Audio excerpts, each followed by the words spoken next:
কলকাতায় লিওনেল মেসির আগমন ঘিরে যে উন্মাদনা তৈরি হয়েছিল তা শেষ পর্যন্ত রূপ নেয় বিশৃঙ্খলায়।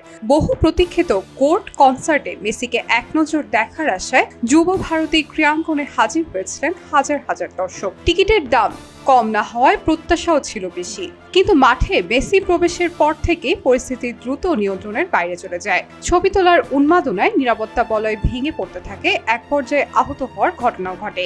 গ্যালারিতে বসে সাধারণ দর্শকের জন্য মেসিকে ঠিকমতো দেখাই প্রায় অসম্ভব হয়ে পড়ে।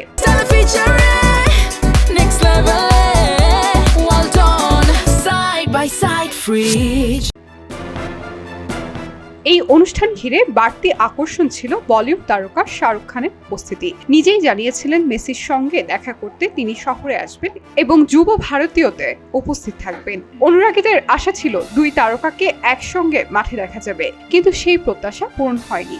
শাহরুখ মাঠে না এসে হোটেলেই মেসির সঙ্গে সাক্ষাৎ করেন। সেখানে তার ছোট ছেলে আব্রাহামের সাথে মেসির ছবি তোলা হয়। পরে শাহরুখ এবং মেসি একসঙ্গে ফ্রেমবন্দী হলেও তা ছিল সম্পূর্ণভাবে হোটেলের ভেতরেই। হোটেল থেকেই শাহরুখ বিমানবন্দরের পথে রওনা হয়ে মুম্বাই ফিরে যান। মাঠে বিশৃঙ্খলার চিত্র অনেকের কাছেই নতুন নয়। অনুষ্ঠানে উপস্থিত শিল্পী এবং অতিথিরা জানিয়েছেন, মেসি যখন মাঠ প্রদক্ষিণ করছিল তখন চারদিক থেকে লোকজন তাকে ঘিরে শুধু ছবি তোলার চেষ্টা করে।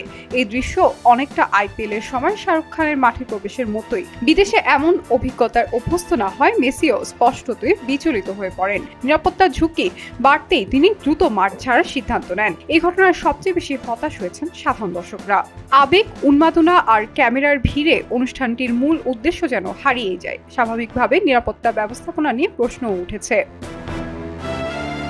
সব মিলে যে অনুষ্ঠান ঘিরে ছিল আনন্দ এবং উত্তেজনার আবহ, তা মুহূর্তে রূপ নেয় হতাশা আর বিশৃঙ্খলায়। মুখ্যমন্ত্রী থেকে শুরু করে শাহরুখ খান যাদের উপস্থিতি নিয়ে প্রত্যাশা ছিল তা অনেকটাই অপূর্ণ থেকে যায়। শেষ পর্যন্ত মেসির দ্রুত প্রস্থান আর শাহরুখের মাঠে না আসায় এই আয়োজনকে স্মরণীয় নয় বরং বিতর্কিতই করে তুলল। শাইনি আলম চৌধুরী, খবরের কাগজ। খবরের কাগজ, নিখাত, নির্ভীক, নিরপেক্ষ।